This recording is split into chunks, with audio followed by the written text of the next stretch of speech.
Hi friends, welcome back for day 7 of my October Eve 2022 series. Today we're creating a scene card from start to finish with Sweet November Stamps digital images. So I'm going in, I use Adobe Creative Cloud to make my card layouts. I'm changing my dimensions here into inches and just putting in a standard US A2 size card. I'm going with a landscape card for this one, so it's 5.5 wide by 4.25 tall, and I like to zoom out just a little bit so I can see my whole card.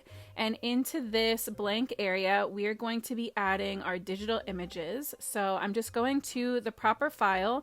This release that's out today is called Halloween Masquerade. It's absolutely adorable, and the best part to me is this beautiful neighborhood background builder stamp. This is so perfect for so many cards. It's going to be something that I use year round to create really fun outdoor scenes. I can just tell. So I zoomed in pretty heavily into that piece, and that's the other thing that's nice with these digital files is you can make them as big or small as you want, as close up or far away in the distance as you want, and you could always layer them and mirror them and do all kinds of things to customize them that you can't do with clear stamps. So into that scene I inserted Ghosty Gertie, and I'm also going to be inserting a file of Monster Mathew, and I'm going to shrink him down a little bit. I want to give the illusion of big sister little brother going out trick-or-treating, and I'm just going to kind of zhuzh things around until I'm happy with the layout. I wanted to make sure that my rooftops didn't touch the top of my card, because I know that I'm going to use a stitched rectangle die to trim these out. So once I'm happy with the placement, I save my project and print it out. I use a Canon Pixma printer for printing out all of my digital cards, my scene cards. I haven't had any issues. It puts my Copic Express It paper through perfectly, no complaints. So I 10 out of 10 recommend that, and I will try to have a link to that down in the description box for you. So if you need an idea for Christmas or a birthday, or you want to treat yourself, you can go see exactly which printer I got down there. And I'll have all of the colors of the Copics and all the products that I'm using today listed down there as well. So I'm starting by going in with the sky. I held my rectangle die up to my printed out scene first to get a rough idea of how much of the sky was going to be visible. You can see I'm checking throughout, and I just know that it's not going to be a lot. So I didn't worry about a ton of shading. I just went in with one color the whole way across using the B39 and just kind of using circular squiggly motions. And then I decided to start tackling the trees first. I don't know why, but sometimes with my scene cards, it's easier for me to knock out my featured images first, my characters first. And sometimes it's easier for me if I just start working on my background so that my space doesn't feel so daunting, and then move on to my characters. I think it just depends on my headspace that day.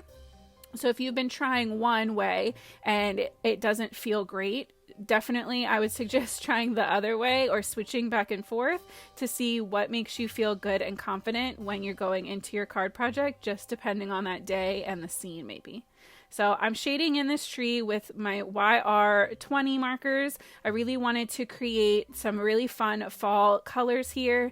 I'm not going to be adding any other like Halloween decorations or anything to the house, so I still wanted to make sure that the scene in general had a very strong fall feeling to it, so that it really helped to support the kids in their little trick-or-treat costumes and their masks. So this other tree, I ended up going in with some R markers to give another little pop of that really strong fall color. And then for the grass, I grabbed YG markers, my 90s, instead of like a true pure green. And that I feel like also helps to push that fall cooler weather feeling. Anytime you can kind of keep that color story and color scheme going throughout your scene, I think makes a really big difference. And so I'm just going in with 2 colors for my grass because these images are not the focus of my scene. They're just supporting pieces. right? The background, you can definitely spend more time on it if you want to, but the most detailed part of the whole scene should be your main characters. So even though I want there to be some blending so that everything still looks like it belongs on the same card, I'm not going to kill myself going over and over and trying to fit 6 different colors into this grass. One, that would drive me crazy because grass and skies are still the thing I love the least when I'm Copic coloring, but also it's just it's gonna take away from your characters if you do too much detail back there. So I'm just really roughly going in with that one shade lighter with the YG97 and just blending it all the way through. I did go back over a couple sections to help make sure the blend was smooth, but like I said, I didn't go crazy. For the little bushes, I went in with some softer E20 and 30 markers, just again keeping the shading really simple. And then I colored in my tree trunk with some E29 and E27, the same kind of shades that were in that bush. Again, not trying to overdo the colors. I don't need a full rainbow. And then for the sidewalk, I decided to go in with my warm gray markers. Really trying to play up some of the shadows because this is a nighttime scene. And I knew I was going to have those street lights kind of casting a glow. But they weren't going to be glowing enough that it would be seen on my sidewalk. That's just a personal choice that I made. If I had blown the scene up larger, the background up larger, so that the street lamp was more of a featured item, then I probably would have played more with how it was casting light and shadows. But because they're smaller and in the background, I just didn't want to worry about it. So I went in with my warm gray markers, and now I'm going in with some neutral grays, just 2 of them again, the N8 and an N6, and shading in that road. I did think about adding in like the yellow stripes through the road, but I decided against it in the long run. I figured that just having it be plain black would make my sentiment stand out more, because even from the beginning, I was always planning on putting my sentiment on the bottom right corner next to our little monster Mathew. I also want to be super transparent that this coloring is severely sped up. This is sped up about 300%, and this whole scene did take me a little over an hour to complete. So definitely keep that in mind when you're watching coloring videos, that, you know, these scenes are a time investment and definitely a work of love. But if you enjoy it the way that I do, and I know Amy and a lot of other people do, to me it's worth it. It's very therapeutic, and I love creating these kinds of scenes. But I also understand that they might not be for everyone. Watching Copic colorists was one of the things that really got me into card making to begin with. I don't know if everybody knows kind of my background with card making, but I started watching card making YouTube videos when I was pregnant with my daughter, and especially afterwards. I was having some severe postpartum depression, and I had to be very careful about what I was watching. And so I had watched a ton of Bob Ross videos, and I kind of ran out of the free ones that were available on my streaming service. And so I figured there had to be other artists out there sharing their work on YouTube. And so I stumbled across a couple YouTubers, and then on Facebook I found Amy Young from Sweet November Stamps. She's the illustrator for them, but she is also an amazing colorist, and she offers free Facebook Lives that are kind of like classes but kind of interactive, and that's how I fell in love with Copic coloring. So I've also only been doing it for a couple years, and I've never stopped learning. I don't ever want to get to the point where I feel like I am not learning anything. So I don't want you to feel like, oh, well, I have never colored before, I can't do that. Or, you know, just being too intimidated to start. I feel like a lot of times we kind of psych ourselves out and we don't even try because we're not sure it's going to be easy. But I'm telling you, this kind of stuff, if you decide that it is for you, it's absolutely worth it, and it can be so therapeutic. So that's just my little, I'll get off my soapbox now about Copic coloring or alcohol coloring or color penciling or anything. If you're a card maker, I feel like you understand me, though, that everything that we do and the art that we make can be so therapeutic and so great for our hearts and our souls and our mind and our mental health. So that's my view on that, and I'm gonna jump back into explaining what I'm doing on this card. So I kept all of the houses in the back, the colors pretty similar, very neutral. I wanted all of the windows to be grayed out as if maybe it's towards the very end of the night, and that's why our little trick-or-treaters, their bags are completely full. They're kind of showing their mom their haul for the night, and so maybe some of those houses have kind of turned off their lights. They're done giving out candy. And so I just kept that background very neutral, again, to help my little main characters pop. So I went in and gave them just some generic skin tone. There's not a lot of skin showing here. It's pretty much just their hands. And at first when I saw these, I couldn't understand why their faces were weird shapes, but it's because those are Halloween masks. So to help really push that mask feel, I am making sure that my shading on the masks is kind of exaggerated, and especially shading and kind of creating that plasticky feel on the outer edges. For Ghosty Gertie, I decided to keep her a ghost. You could make her all kinds of stuff, I think, just by changing the color and the shading on this. But to keep her in a ghosty feel, I went with some very light neutral gray markers just to give that little hint of shading. I gave her some almost black eyebrows and then popped a little bit of color in there on the little tongue inside her mouth.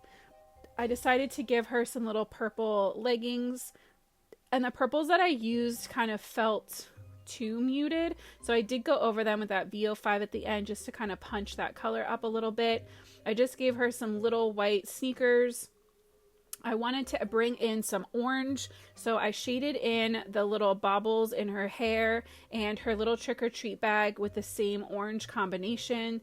Like, her mom kind of planned all of her accessories out with her ahead of time, and so she has kind of like a matchy set going on.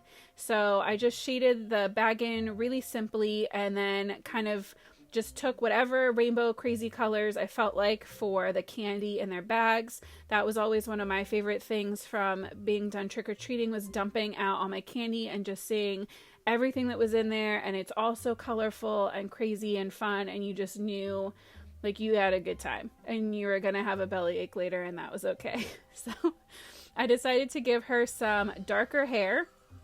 So I went in with my E49 marker first on her pigtails, just kind of creating some shadows around that mask mark, the mask line at the top. And then I really wanted to make sure that there was enough highlight in her hair for it to stand out against that background. So I also went in with the E59, but I tried to leave enough space so that my E57 would give that little bit of extra contrast against the background and really help her hair to pop and not get too lost with the grass and the house and the trees and stuff.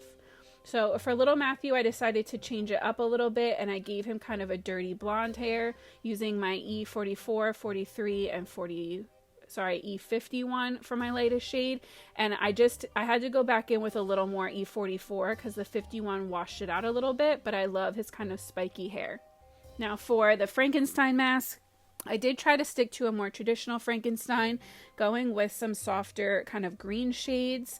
I really wanted to play up the shading on his little furrowed brow and his nose. I just think that the expressions on these characters are just so great. I really didn't want anything to get lost there. So I'm just reinforcing all of those artist drawn lines, adding a little bit of red to where his stitches are, and then on both masks I added some blue shading to the eyes just to make sure they really popped and looked very bulbous and big. So I'm going in to give him a little purple pillowcase candy sack. And for some reason, when I was trying to pick out for his jumpsuit, Michael Myers popped in my head, and he has a blue kind of jumpsuit, work suit like that. So I decided to give little Mathew a little purple jumpsuit, kind of mixing characters. Maybe he got some hand-me-downs. Maybe he just loves monsters and was picking whatever, and he doesn't even know who he picked.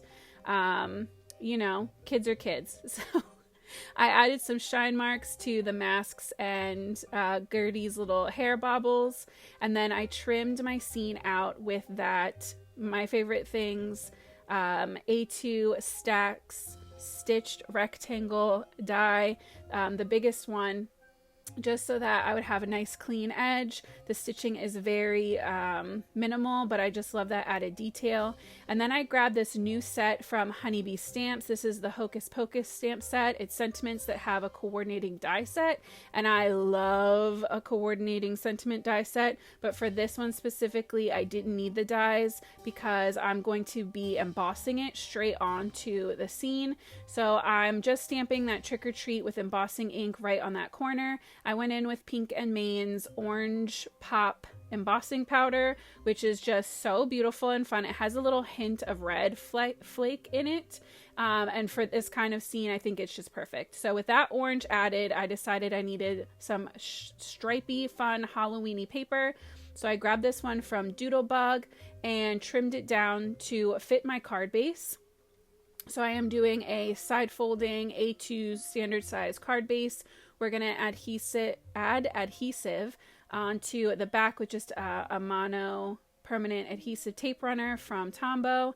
And then I always end up with a little extra card base on either side. So I trimmed that tiny little sliver off and out of the way, and then added the same adhesive tape runner to my scene and put that into place. And that is our scene complete. I appreciate you hanging out with me. I know this one was a little bit longer, but these scenes to me are totally worth it. I can't wait to see you tomorrow. I hope you have an amazing night. And as always, happy crafting.